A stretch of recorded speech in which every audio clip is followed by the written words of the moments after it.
Lines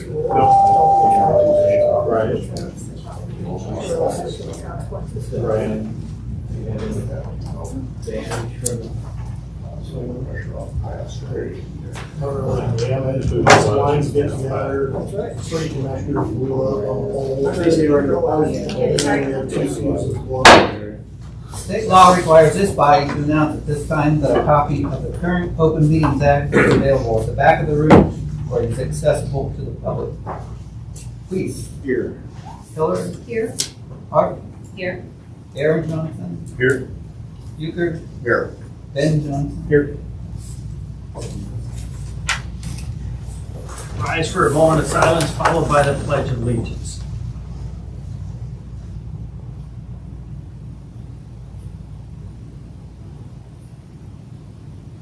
Thank you. I pledge allegiance to the flag of the United States of America and to the republic for which it stands, one nation, under God, indivisible, with liberty and justice for all.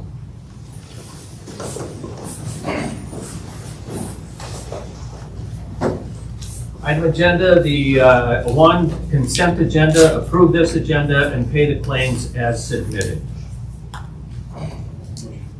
Ben moves, Trent will second. Euchre. Yes. Ben Johnson. Yes. Weiss. Yes. Hiller. Yes. Hart. Yes. Aaron Johnson. Yes. Item agenda 2, approve the minutes of the December 17th, 2024 regular council meeting. Corey? And Ben seconds. Hiller. Yes. Hart. Yes. Aaron Johnson. Yes. Euchre. Yes. Ben Johnson. Yes. Weiss. Yes.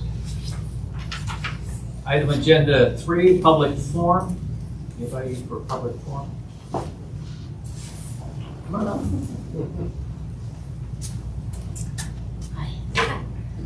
The Midtown Sculpture Garden Committee wants to thank you for granting us the memorandum of understanding, which allowed us to move forward. We would like to thank Chris Rector for patiently being with us several times through the year. We also want to thank Kim and Lance and all the city guys for all their kind help. It was a pleasure to work with them all. And finally, thank you for accepting the Sculpture Garden and caring for it into the future. Thank you, Sherry, and thank you for your inspiration in doing that. I think it's a real asset to the community. Appreciate it. Now it's wonderful, yes. Thank you. Thank you. Can I ask a question on the Yes. sculpture garden? Did we already totally completely take over and were things fixed on the pavement? I think everything has been taken care of. Hasn't it? Yeah, everything's done. Well, there's a few things left to do, but everything's been taken care of as far as I know. Yeah. What did you ask, Lola? The pavement that was holding water there? They came back and worked with that and pulled the pavers up and did that. The only thing left that I forgot about is when they did that, they had to remove a piece of wood up from the bottom. So there's 2 pieces left there, and that's on their agenda, Sampson's agenda, to fix it. But Sampson's been paid in full, and so it's all been accepted by the city, and Thank you. Okay. thank you guys. Thank you. Anybody else for public forum? I'll close public forum. Item agenda 4, consider the festoon lighting proposal from Iron Horse Creative District. Cassie? Oh, thank you so much. My name is Cassie Ehrenberg. I'm the Executive Director of the Iron Horse Arts District in Holdridge. And I passed out our proposal for festoon lighting. Before I get into a lot of that, I just want to, for anyone who isn't aware of the Iron Horse Arts District, just wanted to share some of the things that we've been working on. We were certified as a creative district in January of last year, so we're just getting around to our 1-year anniversary now, which is amazing. And in 2024, we did I think, monthly pop-up art galleries. We did a photography contest that was done on the courthouse lawn, the Iron Horse Arts Festival, the initial one downtown, which thank you for letting us do that.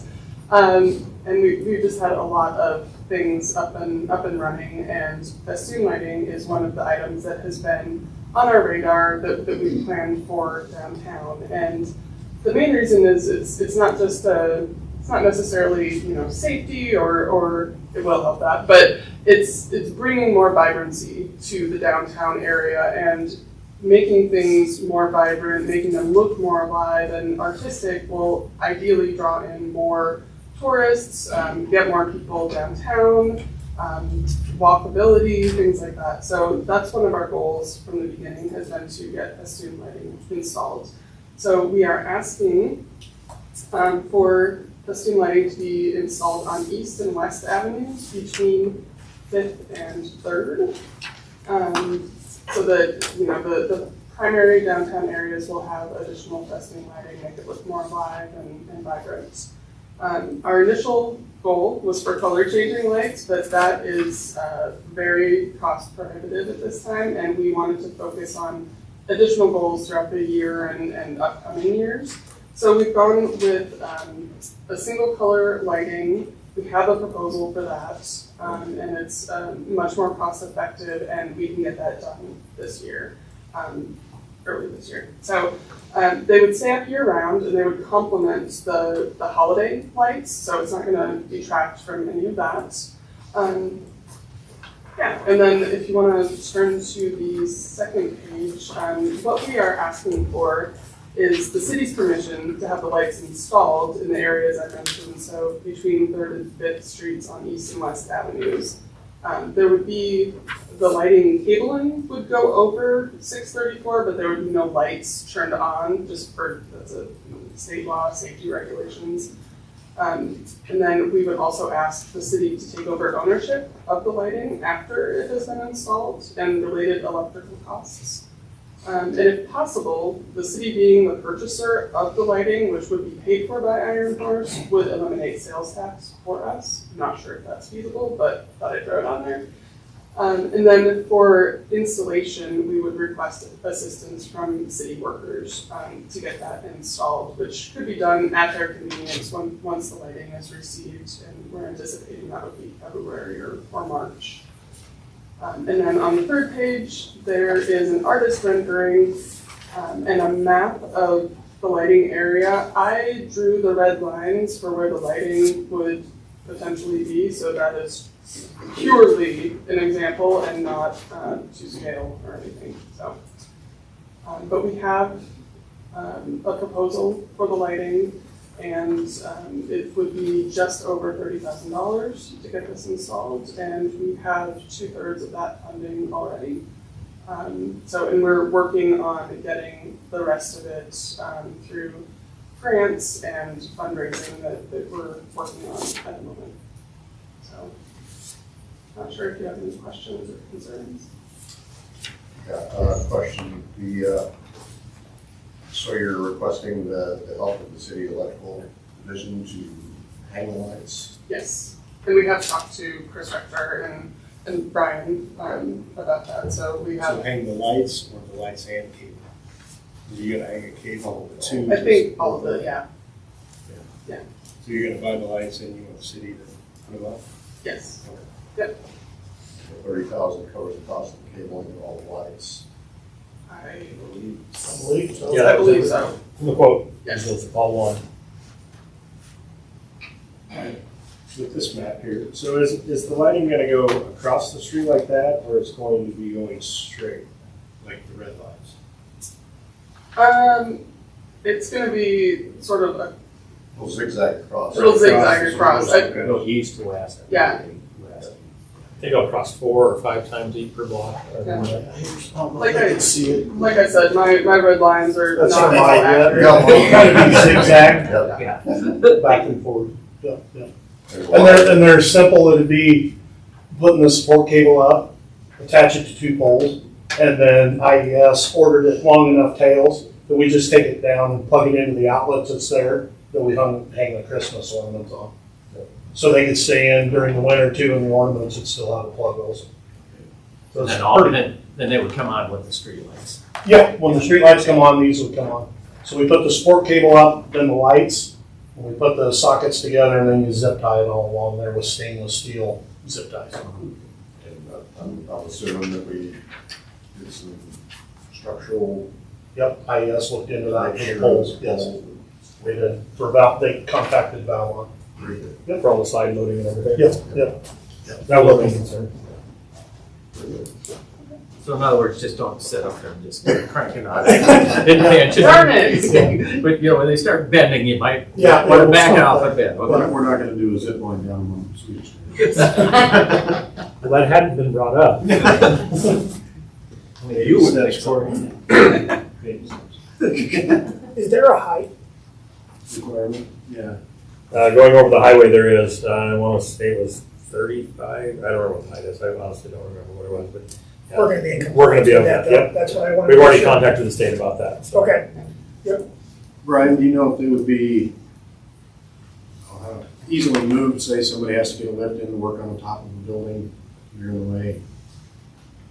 Yeah, I think they're gonna attach pretty easily to the poles, yeah.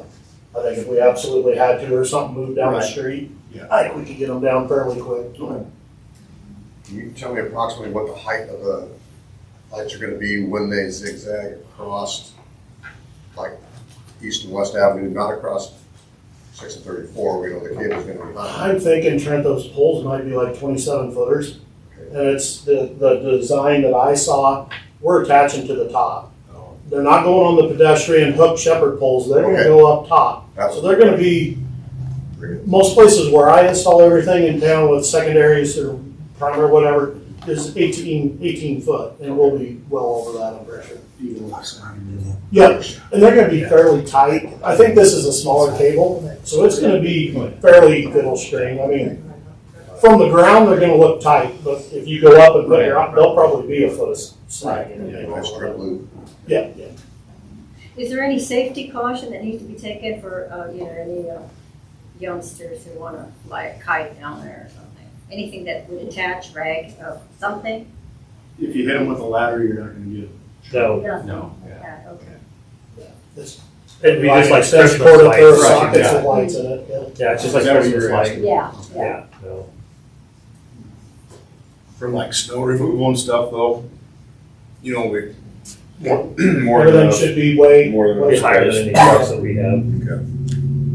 yeah, I think you could drive a backhoe with a bucket all the way up and you'll be fine. Let's not try that. They're gonna be up there quite a ways. How else are you gonna attach the zip line? Yeah. Do we need a motion? Yes. Corey moves to accept the proposal. I'll second. And Lola seconds.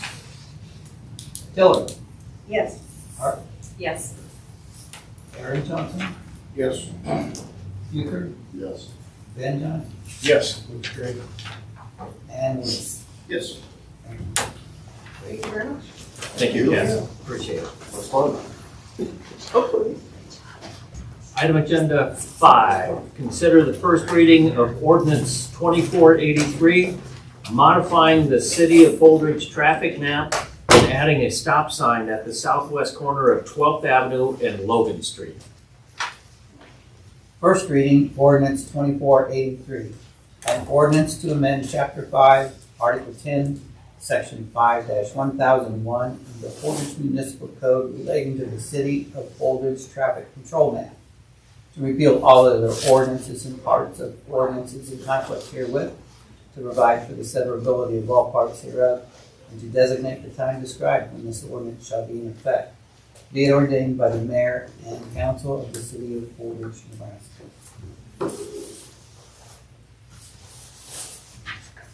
I'll make a motion. Lola moves. Aaron seconds. Art, Yes. Aaron Johnson, Yes. Euchre, Yes. Ben Johnson, Yes. Lee, Yes. and Tiller. Yes. We'll go to open discussion. Ryan, you want to start us off and give us your tale of woe over the weekend? Well, I won't give you the whole spiel like I did you before the meeting. Ended up, we had, don't know what caused the connectors 100% to burn up at, on 11th between Lincoln and E Street. But when I came in, when I heard that many people without power, it was the whole east side of town. It was quite a few.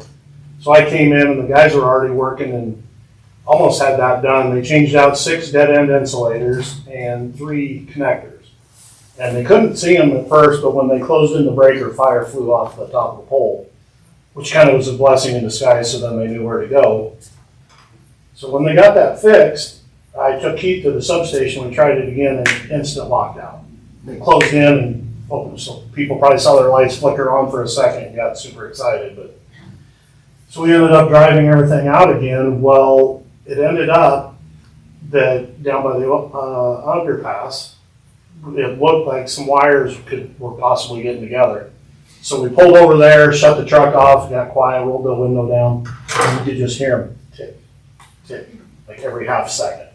And I told Stacy, but it was like these were doing weird things. It was like they were doing reverse jump ropes at times and hitting each other. And I told Bob King, I said, in 32 years, I've never had that line get together, ever. So it had to be the right ice loading, the right angle of the wind this time. It's always different. Oh yeah, they were galloping pretty good. So then we got that energized and picked up the majority of the people. And I was sitting there and I was actually looking south. I was at the east substation and I heard something zzz behind me. I'm like, no, something else is getting together.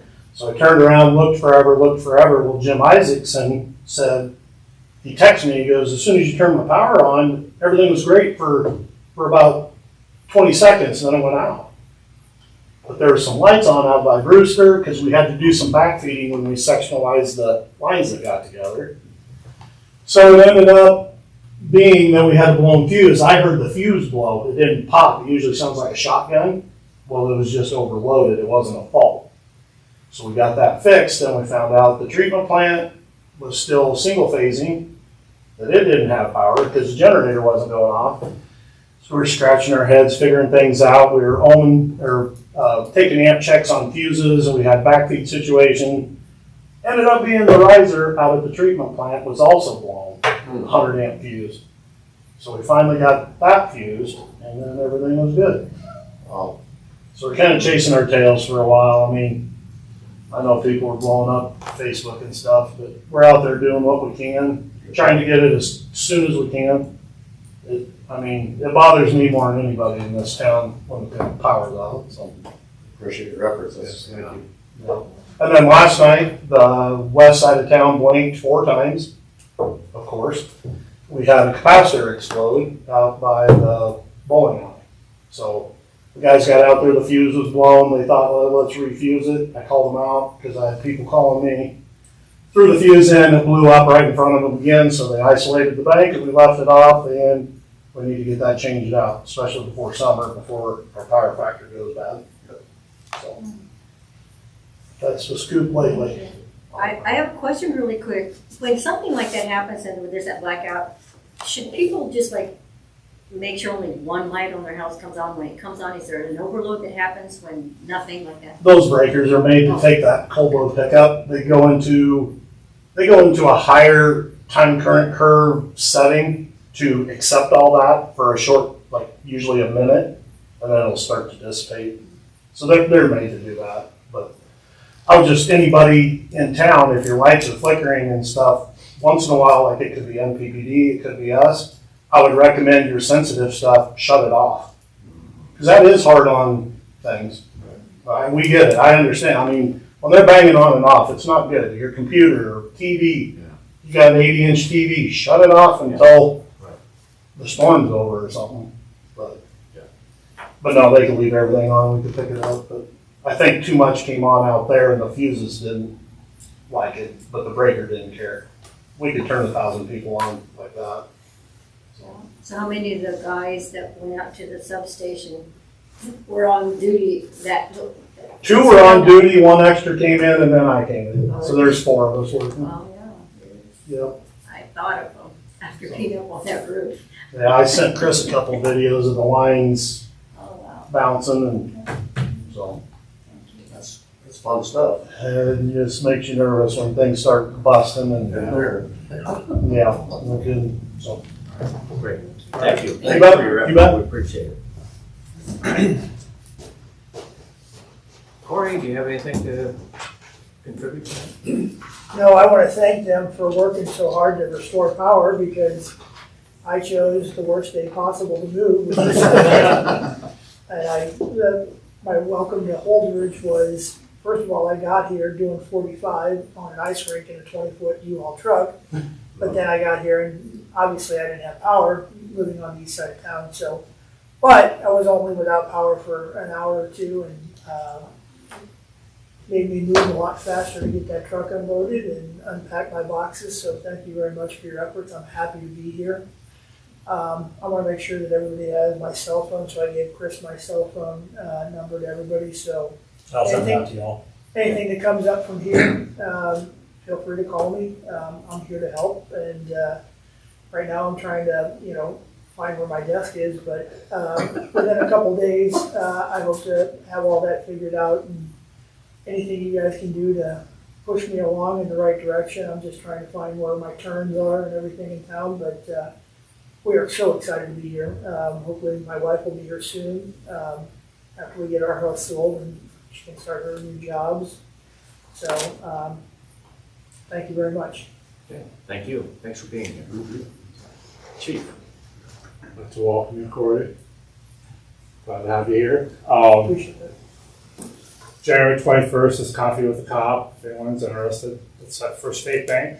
Starts at 9 o'clock. So I'd love to see you all there. It's Monday. No, it's Monday. Yeah. So What time? it's 9 o'clock. AM? Yeah. PM's past my bedtime. I can't do that. Plus, then I'd stay up all night drinking all that coffee. January what? 21st. Yeah. So other than that, I don't have anything else. Okay. So. Thank you. Chris? The 100-foot flagpole has been ordered, so we'll get that up in the spring. Or we won't, we have actually had hired a crew to put it up, so. Yeah. Where was that going? In the big round area there in North Park. That's all I got. I'm good, thank you. One other thing, Dane put a list of the conferences on your desk. You're supposed to remind me, Dane. Oh, I did. And so if you think you're gonna go to the midwinter, let Dane or I know early, so that way when the block of rooms comes available, we can get rooms booked, so that way everybody's in the same hotel. I don't, we didn't. We didn't get it. Yeah, there is no flyer available yet for it. I checked even. Okay, all right. So it's the 24th and 25th of February. It's a Monday, Tuesday. Usually everybody goes out on Sunday. Stay Sunday night, Monday night, half day Tuesday, all day Monday. So, okay. I'll email flyers. And Okay. All right.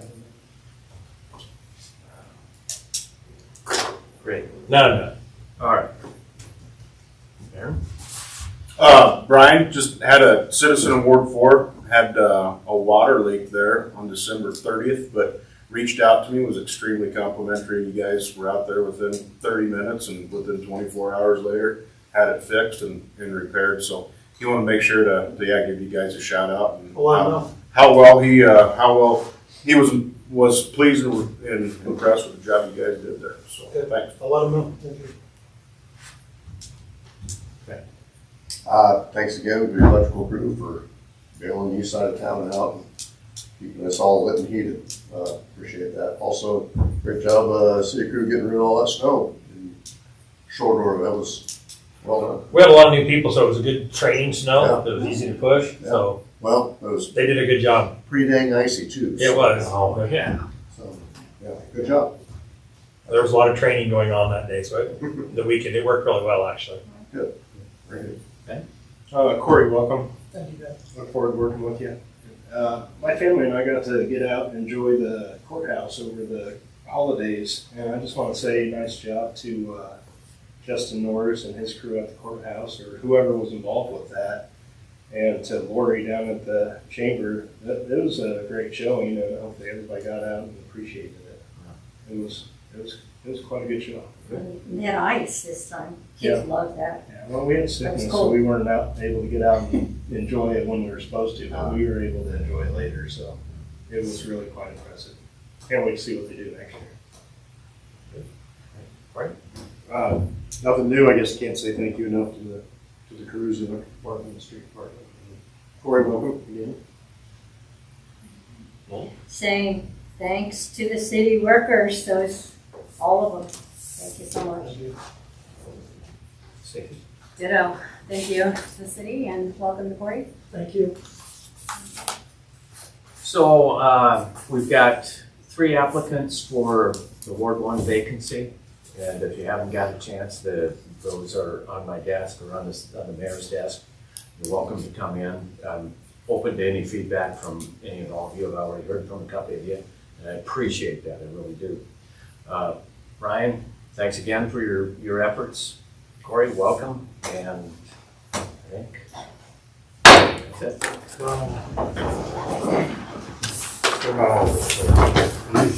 Well, I've been to 2 and they're usually short.